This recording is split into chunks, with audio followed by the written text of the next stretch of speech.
subscribe to our YouTube channel and press the bell icon to get the latest tech updates from TechSole Blog.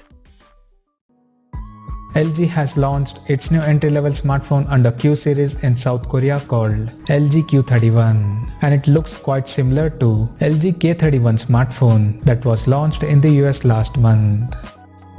Talking about the specifications, the LG Q31 features a 5.7-inch HD Plus display with a U-shaped notch at the top center that carries 5-megapixel selfie camera with f2.2 aperture.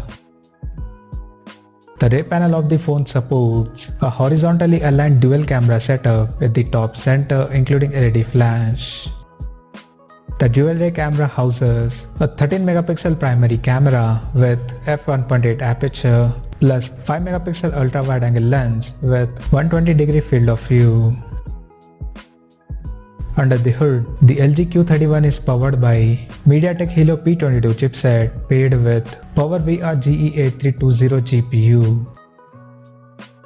In terms of storage, the smartphone packs with 3GB of RAM and 32GB of internal storage that is expandable up to 2TB via microSD card slot.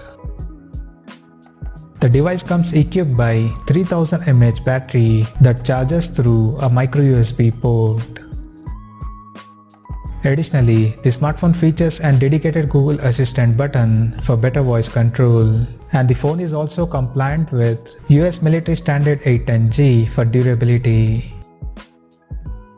The connectivity option on the phone includes 4G, Wi-Fi, Bluetooth 5.1, GPS, NFC, and a 3.5mm headphone jack. The physical dimensions of the smartphone measures at 147.9 by 71 by 8.7 millimeters and it weighs around 145 grams. Now, talking about the pricing and availability details. The LG Q31 has been priced in South Korea at 209,000 Korean won. And the phone is set to go on sale in the country starting from September 25th in metallic silver color option. So, what do you guys think of this LG Q31 smartphone? Do let us know in the comment section below. And stay tuned to TechSole Blog YouTube channel for more tech updates. Thanks for watching. We'll see you guys in our next video.